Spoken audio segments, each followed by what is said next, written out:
चालू करा. सर, पुण्यात नेमकी काय परिस्थिती आहे गॅस सिलेंडरची, घरगुती आणि कमर्शियल लोकांमध्ये संभ्रम आहे? सर्वात आधी मी सर्व पुणेकरांना एक गोष्टी स्पष्ट करू इच्छितो की पुण्यामध्ये डोमेस्टिक सप्लायसाठी कुठल्याही प्रकारची कमतरता नाही आहे. आपल्याकडे डोमेस्टिक सप्लायसाठी जेवढा LPG पाहिजे तेवढा पुरेसा आपल्याकडे उपलब्ध आहे आणि पुढेही सुद्धा अडचण येणार नाही म्हणून शासनाने कमर्शियल सप्लायवर काही टक्के बंदी आणलेली आहे. तर सर्वात आधी जिल्हाधिकारी म्हणून मी सर्व पुणेकरांना आवाहन करू इच्छितो की पॅनिकमध्ये येऊन आपण LPG सिलेंडर घेण्यासाठी रांगा लावू नका. पॅनिकमध्ये ॲडिशनल घेण्यासाठी आपण प्रत्येक ठिकाणी पोहोचतो आहे, त्याच्यामुळे रांगा लागते आणि मग लोकांमध्ये संभ्रम निर्माण होतो आणि एक पॅनिकची सिच्युएशन क्रिएट होते. तर तसं कुठलीही परिस्थिती आपल्या जिल्ह्यामध्ये नाही आहे, संपूर्ण महाराष्ट्रामध्येही नाही आहे. पुण्यामध्ये इनफॅक्ट प्रोडक्शन पण होत असतो आणि म्हणून कुठल्याही प्रकारच्या डोमेस्टिक सप्लायची कमतरता आज पण नाही आहे, पुढे पण येणार नाही आहे. त्यासाठी सर्व काळजी शासन स्तरावर घेतली जात आहेत. तर आपल्याकडे काय आहे की याच्यामध्ये एक गोष्टी आम्ही सांगू शकतो की कंटिन्युअसली आपल्याकडे सप्लाय येत असते आणि शासनाने 4 प्रकारचे प्रायोरिटीजप्रमाणे करून दिलेले आहेत की मागचे 6 महिन्यामध्ये जेवढा आपल्याला साठा लागला होता वेगवेगळे सेक्टरसाठी, त्याच्यामध्ये domestic supply, commercial supply, priority सेक्टरचं सप्लाय, त्याच्याप्रमाणे त्याने मागचे 6 महिन्याचा अंदाज घेऊन 100%, 80% पुरवठा करा त्या पद्धतीचे आदेश दिलेले आहेत. तर त्याच्या अनुषंगाने डोमेस्टिक सप्लायसाठी निर्देश असे आहे की 100% सप्लाय आपल्याला करायची आहे. त्याच्यामध्ये मात्र एक अट आहे की एक सिलेंडर जे आहे ते 25 दिवसासाठी, म्हणजे एक कन्झ्युमरला 25 दिवसामध्ये एक मिळते. तर तो एक कंडिशन शासनाने लावलेली आहे. पण याच्याशिवाय कुठल्याही प्रकारची कमतरता असणार नाही. आपल्याकडे सफिशियंट क्वांटिटीमध्ये आहे. सप्लायसुद्धा चालू आहे आपल्याकडे, प्रोडक्शन पण त्या पद्धतीने चालू आहे. तर डोमेस्टिक सप्लायला कुठल्याही प्रकारची अडचण येणार नाही. काल चीफ सेक्रेटरी स्तराची बैठक पण झाली आणि त्याच्यामध्ये त्याने आणखीन 2 दिशानिर्देश आम्हाला दिलेले आहेत. पहिला आहे की जे आपल्याकडे सर्व हॉस्पिटल्स आहे त्याला कुठल्याही प्रकारचा सप्लाय कमी नाही पडला पाहिजे, ते आम्ही एन्श्योर करतो आहे. आणि सेकंड, जे हॉस्टेल्स आहे गव्हर्नमेंट शासकीय हॉस्टेल आणि एडेड हॉस्टेल, त्यांनाही सुद्धा सप्लाय कंटिन्युअसली देतील, तेही आम्हाला एन्श्योर करायला सांगितलं, तर तेही आम्ही एन्श्योर करतो आहे. मात्र हा सिच्युएशन बघून काही ठिकाणी काही लोक ब्लॅक मार्केटिंग आणि होल्डिंग करण्याचा प्रयत्न करत आहेत. त्यासाठी आम्ही तालुका स्तरावर प्रत्येक तालुक्यामध्ये पथक स्थापित केलेले आहेत तहसीलदारच्या अध्यक्षतेखाली. त्याच्यामध्ये पुरवठा निरीक्षक आणि पोलीस निरीक्षकसुद्धा आहे आणि याचं काम आहे की ते प्रत्येक ठिकाणी जाऊन तपास करत आहेत की कुठेही कुठल्या प्रकारच्या होल्डिंग नाही झाला पाहिजे, ब्लॅक मार्केटिंग नाही झाला पाहिजे. बघा, आपल्याकडे ज्या पद्धतीने सप्लाय आहे त्या पद्धतीने कमी नाही पडणार. मात्र जर ब्लॅक मार्केटिंग आणि होल्डिंग झाला तर पुढे जाऊन कमी पडू शकतो. तर प्रशासन म्हणून आम्ही सर्व काळजी घेतो आहे की कोणी होल्डिंग, ब्लॅक मार्केटिंग प्रकारचे प्रयत्न करू नये. आम्हाला काही ठिकाणीकडून असेही तक्रार आलेली आहेत की हा सिच्युएशनचा वापर करून काही ठिकाणी काही लोक जे आहेत ते जास्त दरामध्ये विकण्याचा प्रयत्न करते आहे. तर त्या ठिकाणी आम्ही काही कारवाई केलेली आहे, निरोप पण दिलेले आहेत. तर सर्व नागरिकांना आमचा 3 आव्हान राहील. पहिला हा की डोमेस्टिक सप्लाय कुठल्याही प्रकारच्या कमतरता नाही आहे म्हणून कोणालाही घाबरायची आवश्यकता नाही आहे. दुसरा, कोणताही सप्लायर हा सिच्युएशनचा वापर करून स्वतःसाठी जास्त अमाऊंटमध्ये विकू नये. तशा प्रकारची आमच्याकडे कंप्लेन आली तर त्याच्यावर खूप कडक कारवाई केली जाईल, त्याचे निलंबनही केली जाईल सप्लायचा आणि त्याच्यावर परमानंटली पण बंदी आणली जाईल. आणि तिसरी आमच्या सर्वांना आव्हान देतील की ब्लॅक मार्केटिंग किंवा होल्डिंग करण्याचा प्रयत्न कोणी करू नये. आम्ही लक्ष ठेवून आहोत, आमचे पथक आहेत, प्रत्येक ठिकाणी व्हिजिट पण करत आहेत. हे 3 गोष्टी खूप महत्त्वाची सद्यस्थितीमध्ये. पॅनिकची सिच्युएशन अजिबात नाही आहे. आपल्याकडे सफिशियंट क्वांटिटीमध्ये डोमेस्टिक सप्लायसाठी LPG अवेलेबल आहेत. पुणे शहरात दिवसाला किती वितरण होतं, जिल्ह्यात किती, आकडेवारी किती कसं?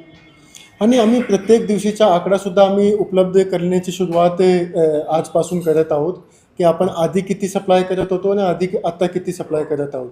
तर हे डेटा आम्ही आजपासूनच देण्याची सुरुवात करतो आहे. त्याचा उद्देश आमचा हाच आहे की एकदा लोकांना लक्षात आलं की डोमेस्टिक सप्लाय आधी जेवढी होत होती ते आता पण तेवढीच होत आहेत.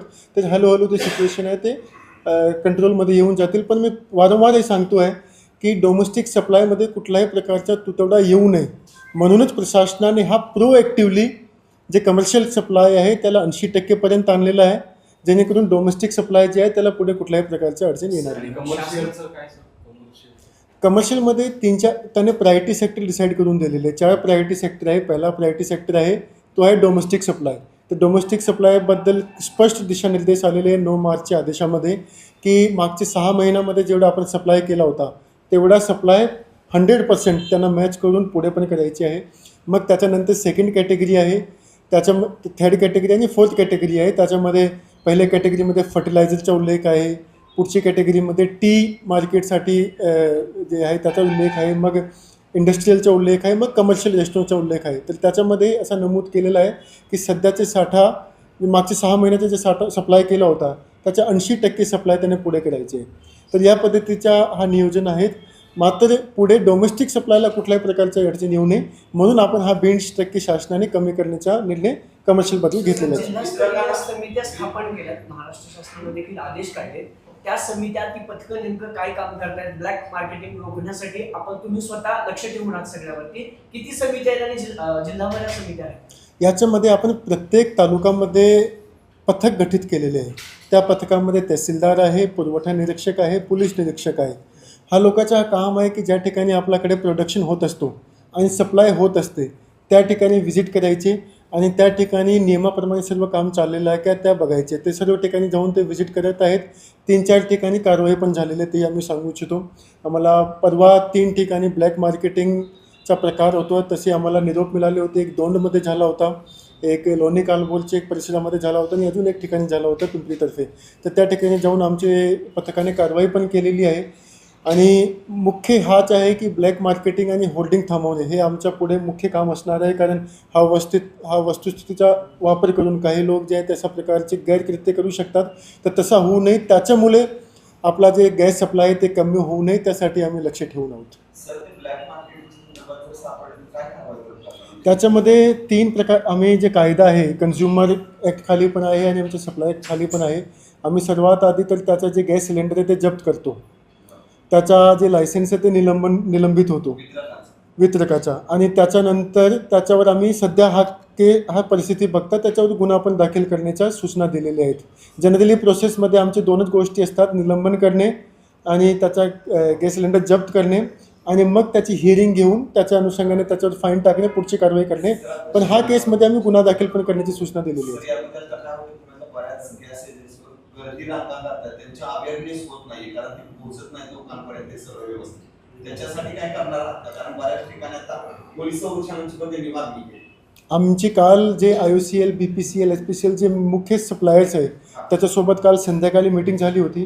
त्याने पण आमच्याकडे हाच डिमांड केली होती की सर सध्या लोक पॅनिकमध्ये येतात आमच्याकडे आणि रांगा लागतात आणि ते रांगाला बघून जास्त लोक पॅनिक करतात आणि एक संभ्रमची परिस्थिती निर्माण होते.